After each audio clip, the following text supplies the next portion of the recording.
now, the man that would hope to unseat him, take his seat, and make California great again, California gubernatorial candidate Steve Hilton. Steve, thank you so much for joining the Pulse this evening. You know, this failed project is exactly why I think California needs someone like you running the state. And congratulations also on your endorsement from President Trump. Thank you very much. That was a great moment last night. A late Easter Sunday gift just before midnight California time. I saw it on social media. I texted the president to say thank you, and he gave me a quick call. We had a good conversation about how when I'm there as governor, we're going to be finally working together with the administration to get good things done for the California people instead of these idiots who are just constantly fighting. That's their own obsession, is fighting Trump and trolling Trump. They don't care about the people of California. This project, exactly as you say, is just the absolute monument to their idiocy and incompetence. Just to show you how insane it is. So they told California taxpayers that this would be finished by 2018, and you would be going from San Francisco to LA in 2.5 hours for $30 billion. The latest price tag, that you have the number there, it's up to $130 billion. So $100 billion over budget. They say maybe by the end of the 2030s. So decades late. And even then, this is the most crazy part. Do you know what the actual plan now is? It's laughable to even call it a plan. It's basically 3 legs, right? San Francisco to the top of the Central Valley, around a town called Merced. You're going to be using the exact same train lines we have now. Not high-speed rail, just regular train. Then high-speed rail from Merced down through the Central Valley to Bakersfield. And then guess what you're going to have to do? It's unbelievable. Literally, this is their plan. Get on a bus from Bakersfield to LA. So all these videos you're looking at, that's just the middle bit. That's the easy part, the flattest part of the state. Anything difficult, going through hills and mountains, it's either the existing train line or a bus. We already have a bus. It's called Greyhound. We've had it for years. And by the way, that bus leg is going to be in bad traffic. Just that is 2.5 hours. Never mind the whole journey. It's impossible to overstate what a complete farce and fiasco this whole thing is. Disaster. It's an absolute disaster. It's almost like he was just hoping that not to be the one to deal with the mess after he left office. You know, Gavin is also desperately trying to improve his state's image. His administration is hiring a public relations giant with a $19 million taxpayer-funded campaign while they're billions of dollars short on this high-speed railway. And they're also facing allegations of hundreds of billions of dollars in Medicare and hospice fraud. So if you're elected governor, how would you handle all the fraud allegations? Well, here's the plan, and I've been laying it out because a couple of months ago I set up CalDOGE, California Department of Government Efficiency. And actually in this race, I'm doing something no one has ever done before.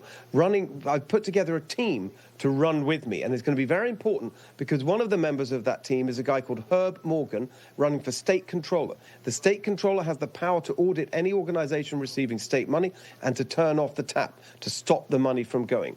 It's basically already set up with the legal powers of DOGE and the federal government. Then running with me for Attorney General, Michael Gates, a fantastic conservative fighter. He was a city attorney in Huntington Beach, sued Newsom over housing mandates and voter ID and sanctuary state law. He will prosecute. So we're going to find the fraud. We're already doing that through CalDOGE. We've now published 4 fraud reports. We're going to find it. We're going to stop it through the state controller's office, and then we're going to prosecute it through the attorney general that we're going to elect together.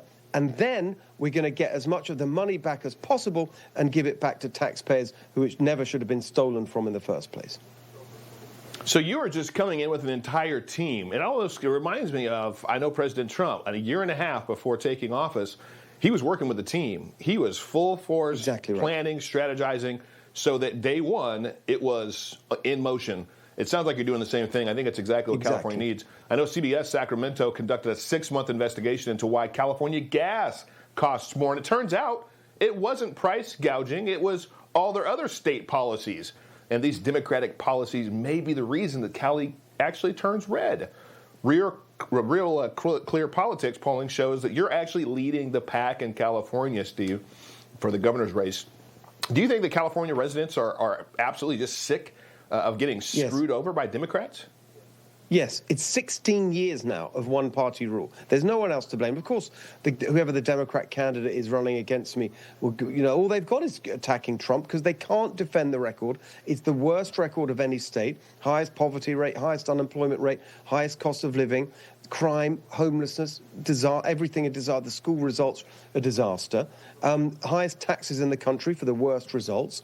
And so people have reached the point. If you look at it in polling, where there's a majority for change, the numbers saying the state's going in the wrong direction, well over 50%. There's a majority of Californians want change.